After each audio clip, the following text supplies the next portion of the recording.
The Things We All Carry is a podcast about first responders and their stories surrounding trauma on the job. The intention of this podcast is to raise awareness and share meaningful conversation around a subject often viewed as taboo or simply ignored. Be aware this content may be graphic and it is real. It may not be suitable for children or adults triggered by this subject matter. Welcome to episode 66 of The Things We All Carry. This is the second in a series of impromptu pop-up style interviews that I conducted a few weeks ago. Chris and Dan joined me for a conversation from their firehouse in DC. 32 Engine is based in Southeast DC, and Chris is the wagon driver, Dan is the lieutenant, as well as being a member of his department's peer support team. Dan and I have interacted off and on via social media for a while now, always seeming to almost cross paths. I appreciated the time to sit, have a conversation, and at least put a voice to the name. The city was kind enough to give us an uninterrupted hour on a Saturday night, and I will tell you that Dan texted me the next morning to report they ended up running 20 calls that shift. Our conversation was unscripted and as impromptu as it gets. We hit on a variety of topics to include peer support, line of duty deaths, living and working in the chaos, and crew life. This audio will seem a little raw, and I left it that way on purpose. After all, they were calling in from the bay of their firehouse while on shift. I felt it deserved to be heard that way. A quick reminder to please help us build a community which not only recognizes but supports each other through the struggles and recovery. Reach out through Instagram at The Things We All Carry or email mystory@thethingsweallcarry.com to offer support and share your story. Please remember to leave a review on iTunes and give a shout out to any first responder you know, love, or care about. Y'all enjoy the show. What's up, buddy? What's happening? How are you? I'm doing all right. How are you? Good. We're just sitting out here shit while we wait for the truck to actually get out of. Oh, yeah? Yep. No, the engine runs the house though. Oh, well, as a truckie, I'm not gonna chime in on that one. How about that? We will hold that against shit happens. So as a You're David, probably laying in bed having this conversation as we speak. ooh, me? Yeah. Yeah, no, I'm not. I wish I was. I'm ready for bed though. You know, we got to get our sleep. It's our beauty sleep. Yeah. Right. Yep. So I have no idea where this conversation is going to go. I appreciate you guys taking the phone call. So Who's around, by the way? it's right now. It's myself, my wagon driver, and two backstep guys are kind of floating around. Yeah. You're safe. You're safe. Oh, yeah. Okay. What does a Saturday night in Southeast bring you? So we just found out there's a boxing tournament at one of the St. Elizabeth's campus. They built like an arena. It's actually where like the Mystics play their home basketball games. But there's like a boxing tournament going on, and supposedly some of the boxers have gang beefs, so that could spill out into the evening. We ran a box and ended up not being anything, and about 10 cars going to a car race or a car show or heading down the road flying past us. Long story short is you never know what Southeast is going to do on Saturday. Yep. It There could you be, go.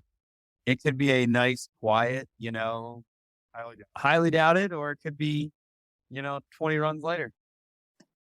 So I know you say every wagon driver and two backstep guys floating around. How about some names? Are you guys willing to share names? Yeah. Go for it. Introduce yourselves. Tell me So, who you are and how long you've been on the job. And let's specify. When I say Southeast, these guys are running out of Southeast DC. Yep. And tell me what the house is. So we're at 32 Engine on Irving Street in Southeast. Yeah. So again, I'm going to preface this because I just did an hour plus interview with somebody that also responded to this post I made. I just made a post and said, hey, who wants to do an impromptu conversation? And you guys responded. So what we're going to talk about, I have no fucking idea, to be honest with you, but we'll see what we can get into. So go ahead, take some turns and introduce yourself. So I'm the lieutenant on the wagon, Engine 32. I've been here, almost 18 months now, just shy. When I got promoted to lieutenant, this was the spot that I got. put in for it. I knew what I was gonna get out of it. I knew what it could entail. It's been a lot of fun. It's been many sleepless nights, 20 plus runs a day. But I couldn't ask for a better crew to work with. Everybody comes to work. Everybody wants to be here. It's not a punishment house in any sorts.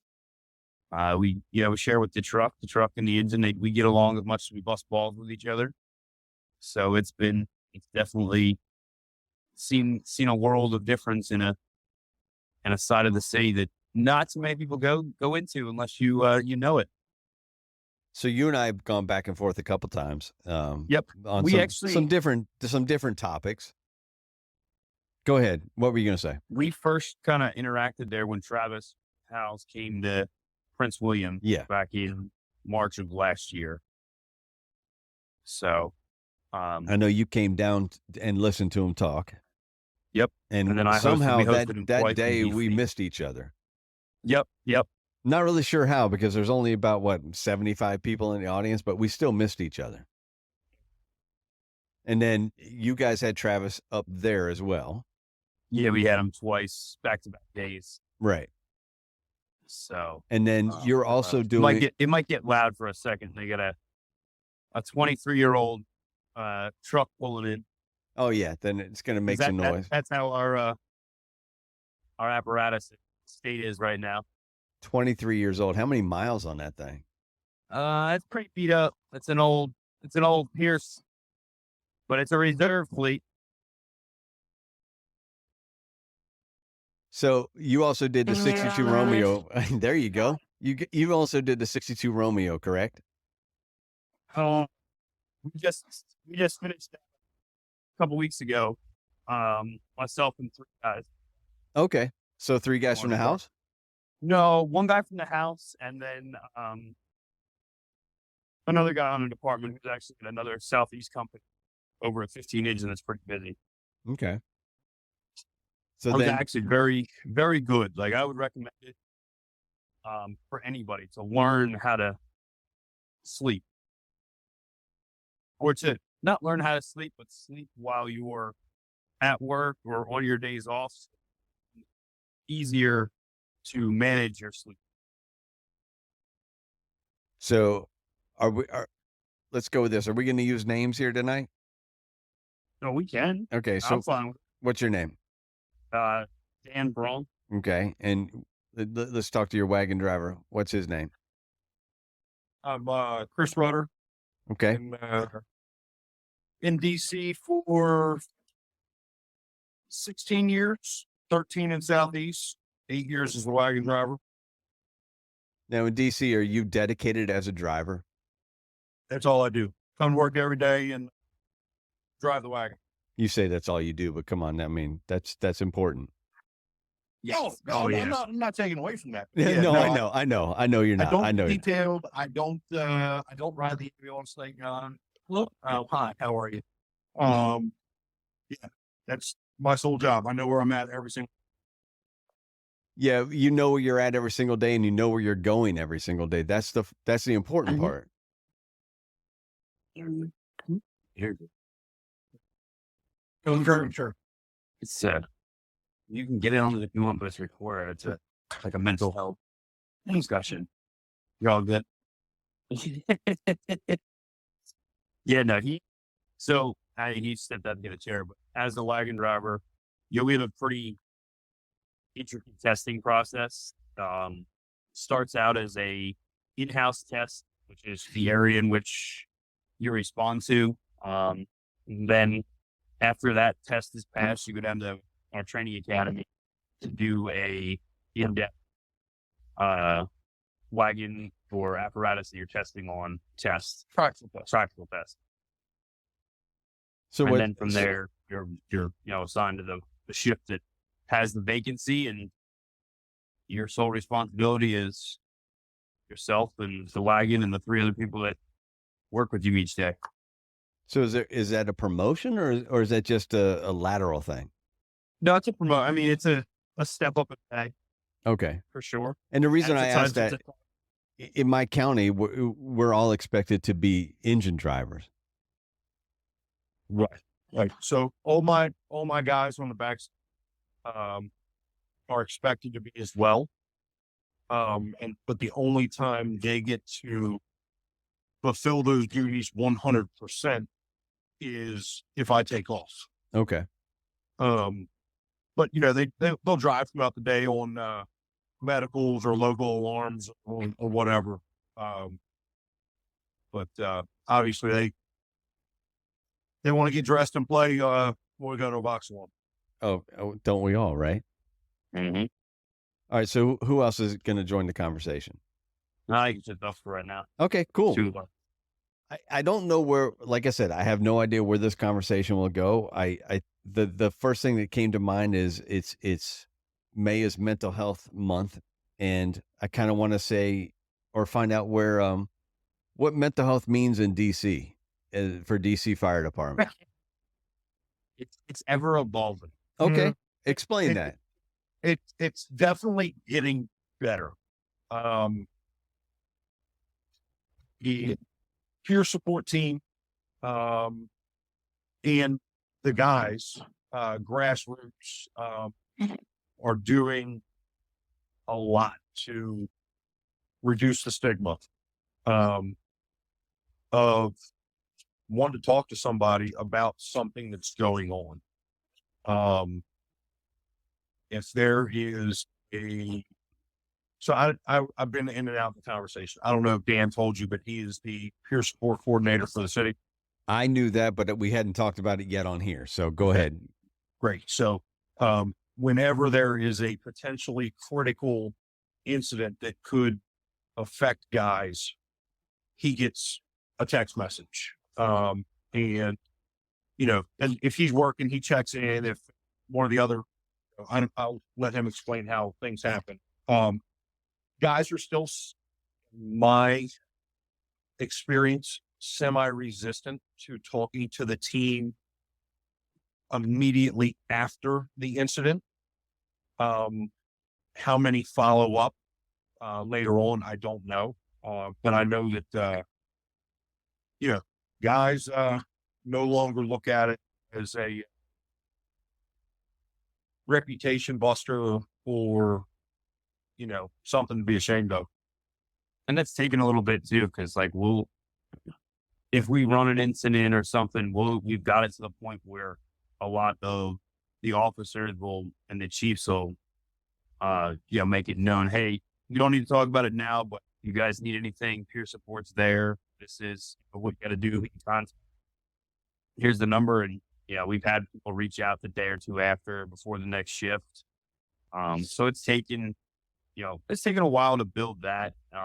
We're actually going to try to, kind of do a mental health blitz of sorts and try to hit as many firehouses on Wednesdays from this month, to encompass Mental Health Awareness Month, but then keep it going. So we have posters created in every firehouse. We've actually now expanded to do like a magnet.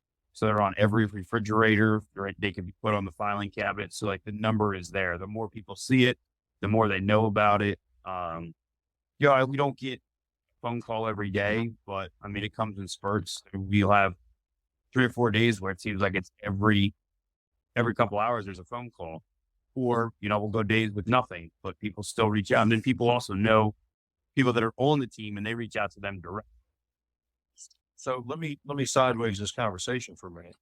What does peer support deal with for the members?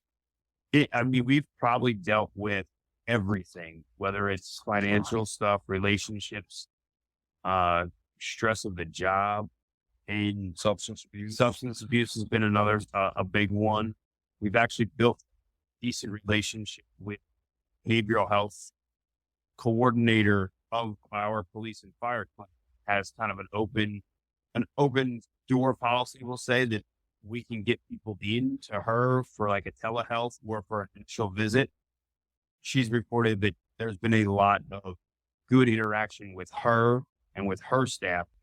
It's not so much as it's uncomfortable now to reach out to them or go to the clinic. We tell people if you go on your days off, you get compensated for it. They're like, wait, I can get paid to go talk to the doctor? Like, absolutely. Like, everybody's like, well, Wait, maybe I'll go so now. you go talk to a therapist, you get compensated for it? If you go to the department's police and fire clinic, compensated for it on your day long. And it's can be considered it's job related. Okay. So it's kind of, I mean, guys like, really? I can hear like, yes, you've gone to the clinic, gone somewhere that the department provides you a service, you did it on a day you're not working. Yeah, because even, I mean, in my county, if you make an appointment on the day you're working, you have to take your own sick time to take that appointment. Right. And then if it's a day you're not working, you just have to, all right, well, you're going to do it, and you just do it on your own time. No, because you check in and you check out. So it's considered, you're there with the representative department. So people realize that. It's like, oh, makes sense now. Yeah, like I like that. That has a nice touch to it. And we actually the city just posted a 6-figure position for our own behavioral health coordinator for the DC Fire Department, which, would encompass training, working with peer support teams, working major incidents. We have also three trained, they call them therapy dogs. They're changing the names of those, but we have 3 dogs, with 2 more in training. Our dogs have gone, one of the handlers just got back from FDIC with worldwide peer support and another, network group. One of the other dogs was just up at, Family Day in Emmitsburg, yesterday. So we're, getting known for having dogs. Those that it's the 2 that started it, they were their own personal dogs. They went and did training with. So you say that it's becoming more acceptable in the city, correct? Mhm. So it is and it isn't. in your time in DC, what's been the progression? So we had the old critical incident stress management. And those were just major incidents. Nobody really thought of those as like a check process. And then we went to a color coded, and I think you guys actually still do it, the stress first aid, which is like the color code of how your feelings are on the certain green, days. yellow, red kind of thing. And that really didn't work either, because it was somebody from management coming out and presenting. So the one big progression I've seen is, it's 2 big progressions actually. Number 1 is follow-up, right? So CISM came out, they locked you in a room, with peers. They were like, okay, let's talk about it. Wow. Nobody wants to talk about it, right? Because nobody wants to open up, and, you all just kind of sit there and look at each other for a half hour. People walk out the room. They don't follow up with anybody. So it sits and stews and, builds up inside of guys. And I use that term across the board for male and female. But the other thing is, getting peers involved.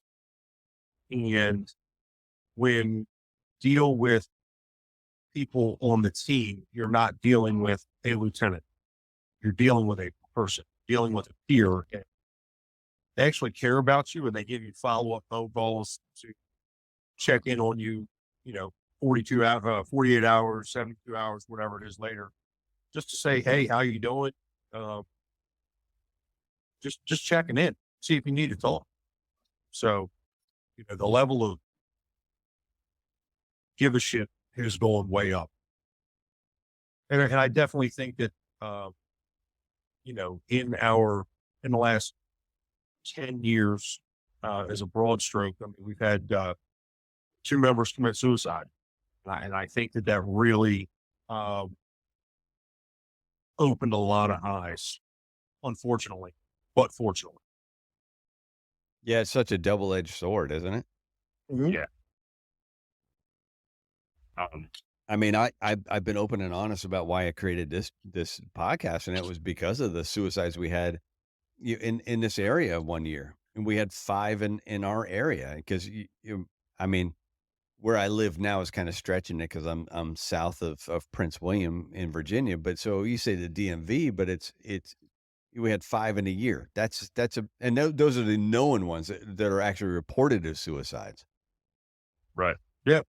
And I think that's a big point because I don't think everything is reported that is actually a suicide. Well, and even if it is reported, it may not be linked back to the job, Correct. you know? So, So what does I just got off an hour-long phone call with somebody that she works as a call taker for police, and her point was she heard somebody talk about a change of vernacular and taking it from mental health to mental fitness. Does that make sense to you guys? Yeah. And I think that's kind of where some of the change is trying to go to of like, you know, everybody tries to stay in shape physically, but we're missing the mental aspect of it. And, that goes back to some of the sleep stuff too. That's we gotta run. Go do your thing, man. Give me a call back when you get a chance. Give you a call back. All right, brother. We don't have a run. We don't have a run. The truck's got it. Oh, truck got it? All right. Truck takes lift assists. We do all the rest. Well, I'm at one of the place I'm at now. Actually, I'm on the truck, but we don't take a lift assist normally, and that's foreign to me that we don't. Oh yeah, the trucks. The engines of the trucks. I mean, we'll take it if we're super close, but the truck will take a lift assist, and we'll probably end up taking like a medical instead. Right. But, yeah, I think the idea, mental wellness comes to and changing it instead of talking about it, it's just kind of always staying in the right frame of mind and understanding that self-care also is part of that. And being able to have a network inside and outside your firehouse, the group, the shift text messages when somebody does something silly or does something off cuff and you guys can all laugh and joke about it.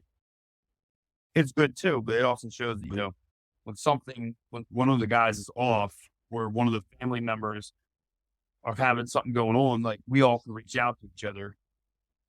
We're starting to see too, they're bringing back post-COVID all the interactive stuff that we used to have. Communications love to. Fishing tournaments have come back, bowling tournaments are possibly coming back, golf outings come back, Christmas parties shift, summer gatherings have come back. And I think for the time period of COVID, we didn't have those. Everybody just, came to work and went home because nobody wanted to interact. And now that that's coming back, you're starting to learn more and more about people spend, a quarter of the year with.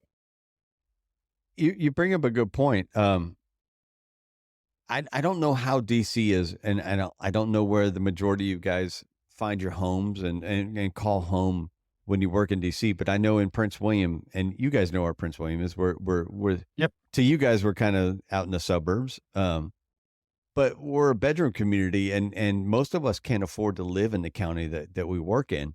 And so we're scattered. I mean, I've worked on a crew where I've had a guy who lives in West Virginia to a guy who lives down near Kings Dominion, and we're on the same crew, and we're talking about a 3-hour difference in drive. And so to do things outside of work is damn near impossible. What are you guys finding for your crew in DC? So I think we don't have that Northern Virginia schedule. You're right. 24/72. So we try to do on our middle days off. We're probably, everything's close to the city, as close to the city as possible, because the city's pretty much essential for a hub for most of us. Because, like me personally, I live an hour away to the northwest. I'm over by Cullis, people down in Fredericksburg. So we're kind of we're kind of spread out as well. But we also have a good number of members close to the Beltway that live here in the city, because the city has some pretty awesome housing programs for firemen. So that helps. That's a huge plus. Yeah, definitely. I didn't realize that about the city. And we've had guys too that have lived in the city their whole life, and, still live in the neighborhood almost, there's a couple guys, their house is in our first due. So they have that luxury too. And they all like to, we like to get together too, which helps. That's a huge help, because if you actually want to hang out with people or hang out with each other, obviously that's going to lend itself to doing it.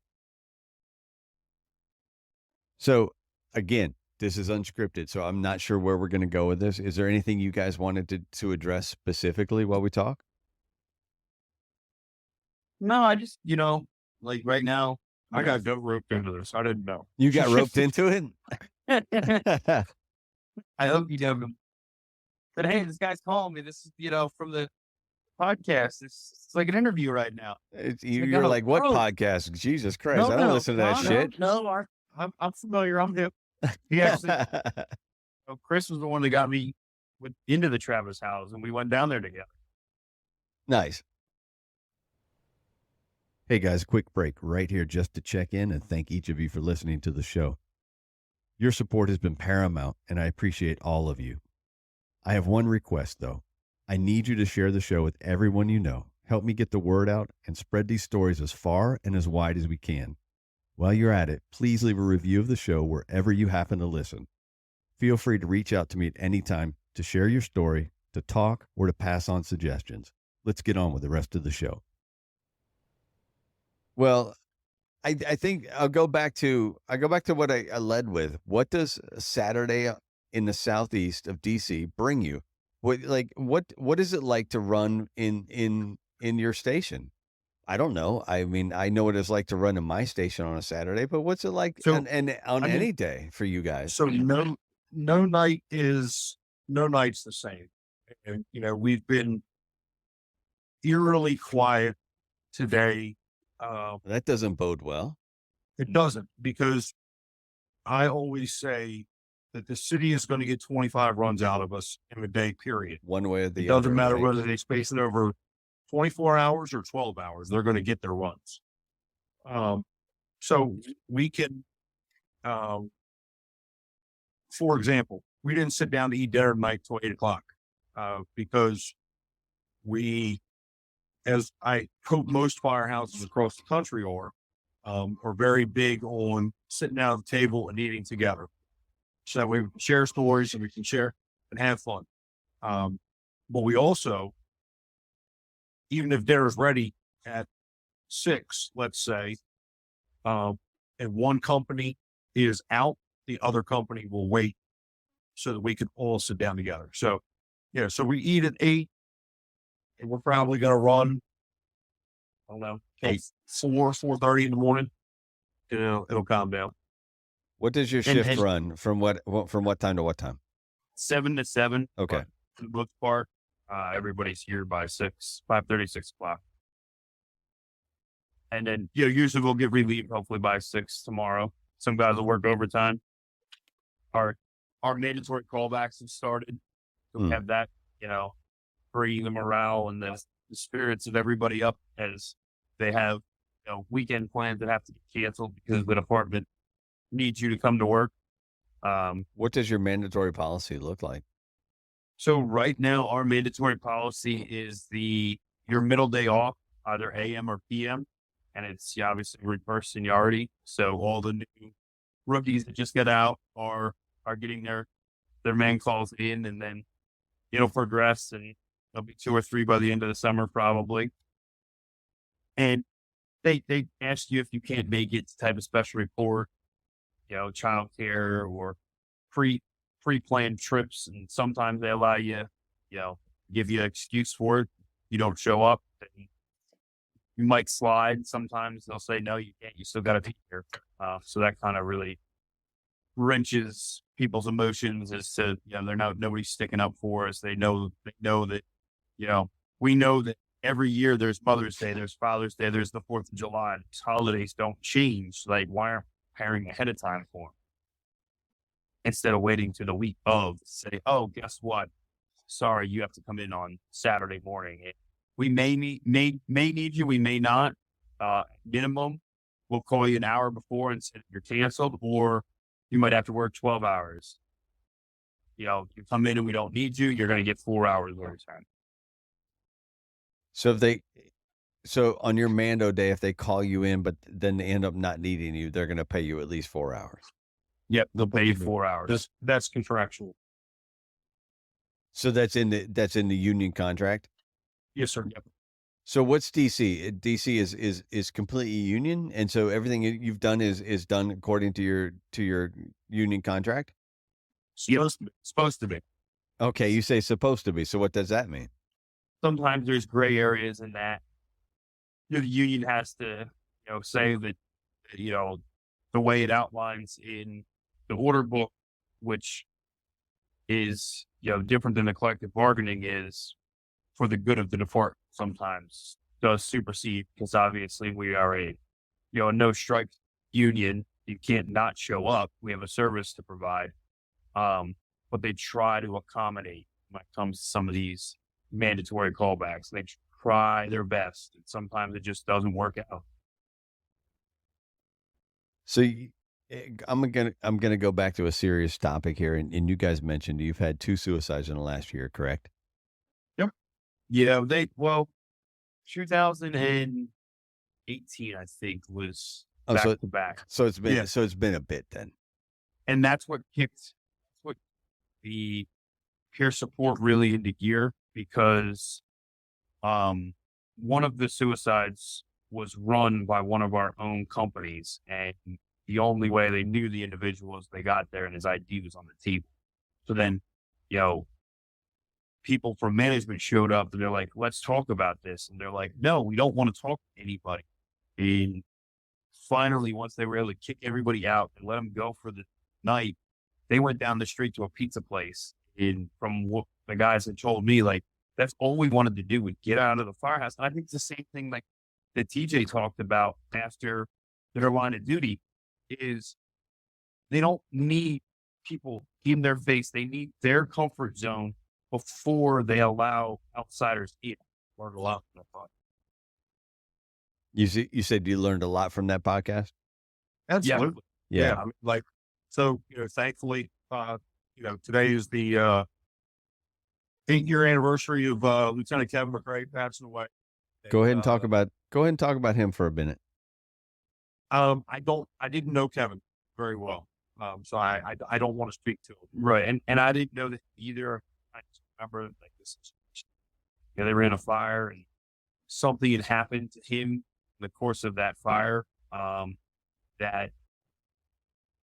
it's somebody who is actually now deceased from this job had said we were in a rocky time as a department, just leadership stuff, that his passing probably brought the department back together.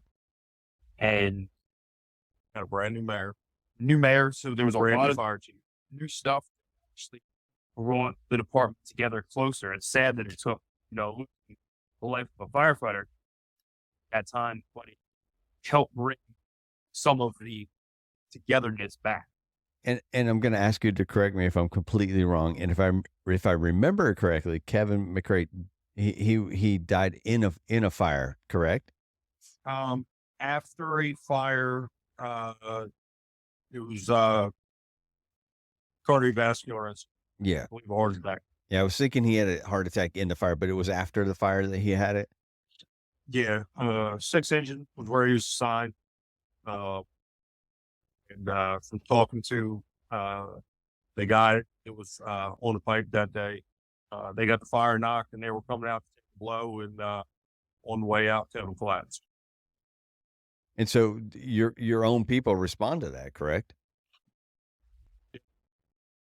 And what do they experience after that? Like, what was the reaction from the department towards them after having to deal with that? From the outside looking in, Oh yeah. because we are fairly removed from 6-engine 4 truck. It pretty much looked like the city gave the department an open checkbook. They got them a reserve wagon to run immediately so that they could put their frontline wagon up on blocks, get that absolutely spit shine ready to go for the procession. Anything and everything that the funeral team needed to put his send off together, I think they got. The city opened up the armory to hold the memorial service. They shut the city down for the procession through the city, went back past 1330 M Street Northwest, out to his final resting place. So, the response from the city on the outside looking was what I hope it would be for everybody moving forward. Now, the day of, in the firehouse, on the incident, I can't. I wasn't there. I wasn't there.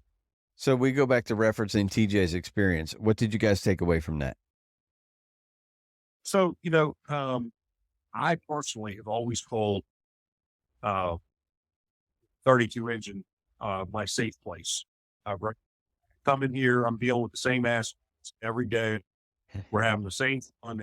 Hey, we're having a good time.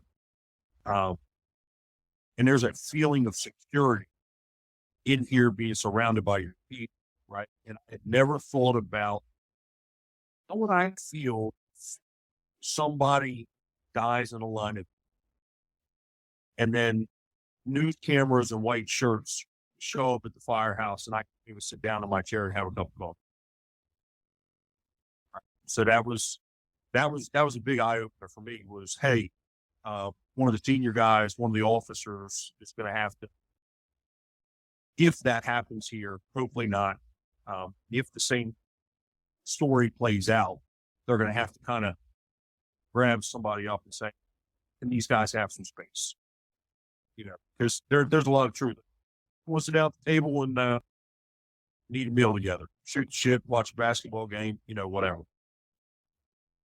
We just want things to be normal. And our normal isn't really normal. And we've kind of always like talked about that, having lives outside of the firehouse. But I think sometimes our significant others are like, you want to go back to work? Like, yeah, because the chaos we've come to understand. And as much as we can't control the runs that we go on, we can control, and we've come to understand our chaos of Southeast, of the environment in which we work. And then when you go home, it's hard for that person to understand how you have that much passion, desire to be in the chaos that is work, and then try to leave that at home, leave that at work, and not go home. And then, little things kind of will irk you at home that may or not have irked you in the firehouse. A different chaos. I mean, I have a 4-year-old at home. He's a handful sometimes. And I would, on his bad days, when he's not listening and throwing tantrums and being a kid, I would much rather be at work dealing with the adult children that I work with than dealing with my own child, because they're easier to control and we all speak the same language. It's that word chaos that I keep coming back to in these episodes. And it's been, I don't know how many times I've said it. It's the chaos that many of us just thrive in. Yeah. Oh, absolutely. And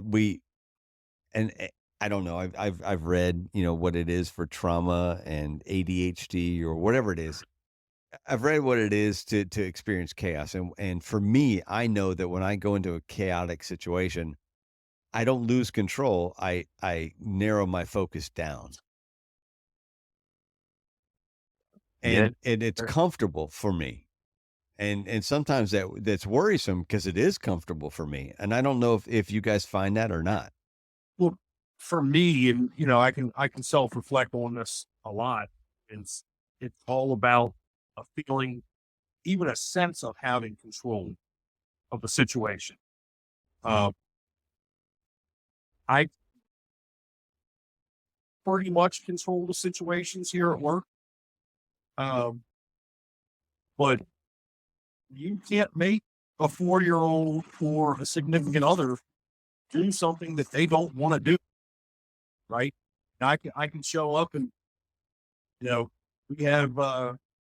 we also have SOGs that tell us how to deal with situations. We have protocols that tell us how to deal with these situations.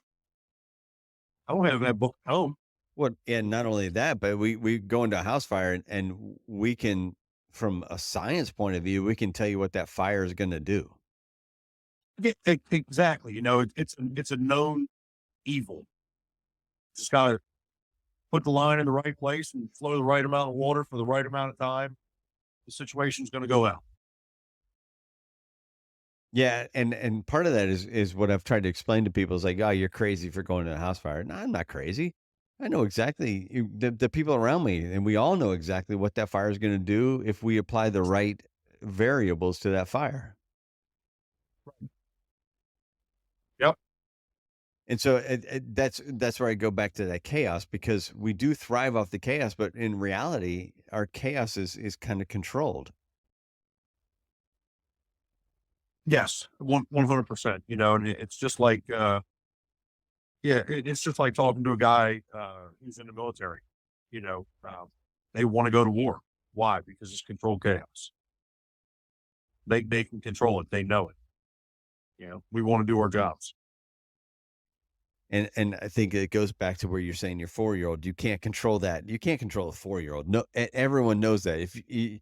There's such a delicate balance between, I don't know, dealing with a 4-year-old's behavior and controlling a 4-year-old. Nobody wants to control a 4-year-old, but you still want to extrapolate the right decision from that person, from that kid. Yep. Yeah, it's interesting. I don't know. Chaos is one of those words that I hear quite often in the podcast, and it's a subject that I'd love to delve more into in the future. There's definitely a chemical addiction for some of us too that come with the chaos. Good point. Great point. You're right, because we thrive off of it. We want to go be in a busy house because there's more of a chance of us getting to do our job, and our job is an adrenaline producing job at its design, or at its core. So, hey, maybe some of us are adrenaline junkies that instead of jumping off of bridges with bungee cords on our ankles, we like going to house fires instead. Yeah, it's a good way to put it. You're right. So, Dan, as a leader of the peer support program in DC, Mm-hmm. where do you want to see that program go in the future?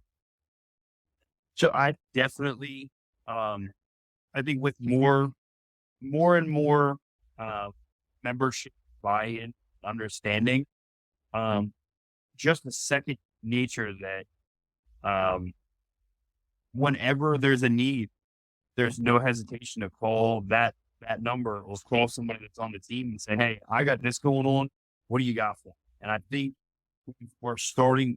it's small steps to get there, but we did the pilot program. We call it Wellness Wednesday when we've gone to firehouse and seen where senior guys, the technicians, will be the first ones that ask questions, and then it starts a chain reaction, and everybody in that room gets involved.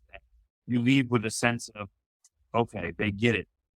There's more and more understanding of this, and we can we can keep this growing. And we've had members who kind of waited to, we don't want to bring people onto the team that are fresh, just into the department. We kind of give like a grace period, we'll say, and let people understand how the department works before we bring them onto the peer support team. Because, it's a delicate balance of, you're going to hear some of people's worst days, and you have to kind of just listen and then say, hey, had situations similar, or this is something new. Can I give you a resource or two? I'll call you back in a day or, a couple of days to see how it's going and follow up with it. So are there requirements other than that for the peer support? No, that's really the only ones we have. Like, we don't want some of this in rookie school, because obviously they got their training to get through, and then their probation. They got to get through their probation so that they don't lose their job, and then give them a little bit of time to understand how crazy the department can be, and depending on where they are, how crazy their firehouse can. But at the same time, if they have interest, like they express interest to us, and we kind of do like a little vetting process to make sure that member is able to handle some of this stuff. I think some of it too goes to their social media, and how, do they have some outlandish posts or some outlandish kind of discussions that wouldn't bode well to be able to handle some other issues people bring to you. And then obviously the confidentiality stuff that plays into, one break in that confidentiality in this program that we've taken since 2019 can all go out the window. What do you guys see as the most pressing issue in the fire service today? I think it's a difference, and we've seen, I think a lot of it is right now this next generation of, and some of it is self-inflicted burnout, or trying to almost do too much, and then when certain things aren't going the way that they wanted to, or it's a repeat call of this style and this magnitude, that it's kind of affecting them, but they haven't been able to reach out just yet. What does self-inflicted mean for you in this case? What does that mean? I think finding that right work-life balance of, some of the people that we see are people that work a ton of overtime, or, do a ton of things and don't have an out or a way of self-care and just taking a step back from work, because it's that person works all the time. As soon as they step away for a little bit, somebody asks, hey man, are you okay? And it's like, yeah, I'm fine. I just needed to not work for 2 weeks of overtime and take my annual leave, my days off, because I was getting tired of, constantly chasing the dollar, and I'm missing out on doing things away from work. A side note to that is we recently switched our payroll stuff, and it seems minimal, and it seems, I don't know, negligible when you look at it, but one of the terms they use, instead of leave or vacation balances, they use the word absence balances. And for me, that irritates me, because it connotates that taking your vacation time that you've earned is a negative. Definitely has a negative connotation to it. Right. And it shouldn't. They call it an absence instead of vacation. Right. You earn that time. Like, you should be able to use it when you need it. And if something comes up, the ability to, for yourself, that's why you built this time in. So it's that understanding that you work to get time off too. So take that time, take advantage of that. So you guys, And I'm going to ask you one by one, and I don't care who goes first. You find yourself in a position of fire chief one day. What is the first thing you want to take care of? What's the one change you want to make when you get into that position? I'm going to remove politics, remove the woke culture, and let the firemen do their jobs. How do you remove politics? To be honest, I mean, let's be honest. I don't know. How do you do that? Going to let the mayor or whoever I'm working for, the county executive or whatever, you hired me to do a job you know nothing about, let me run my agency. And I think too, without getting, we've done it in the past where make sure that the basics are understood. Well, basics. Just the basics. If we have just the basics, Bravery. no, not those basics, not the department basics, but our own basics of what this job is all about. That foundation is why a lot of us got into the career path. Like, go back to that and build up from there. So I don't think we need to do these, there's so many little things are entailed in a 24-hour period as a company officer. You just sit back and you're like, can I just for one day not have to deal with every single report, making sure that this check box is checked and this box is checked and this box is checked. And I just go to work, get on the fire truck, have fun with my guys, take the calls that we go to a fire or two. And obviously, actually enjoying what we wanted to all do this job for.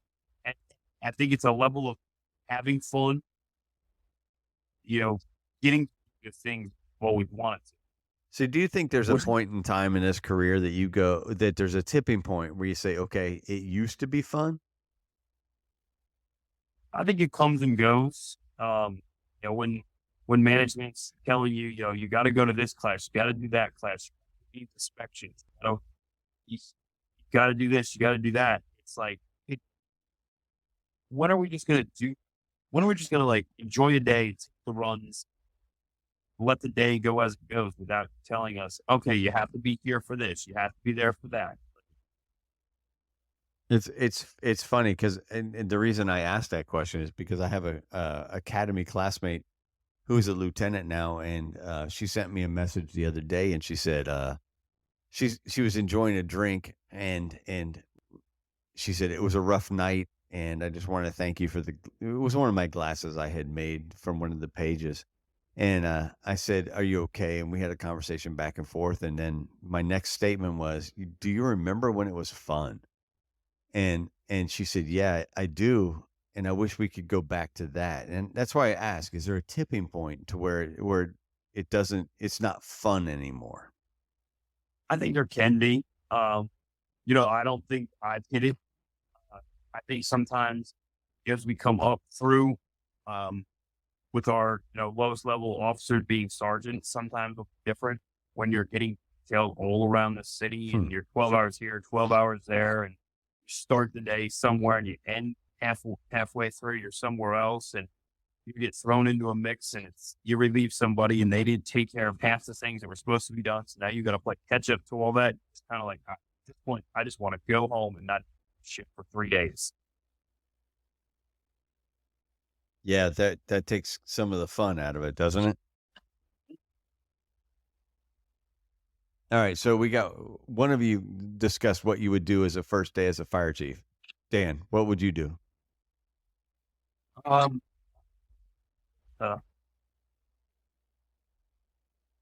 an interesting one.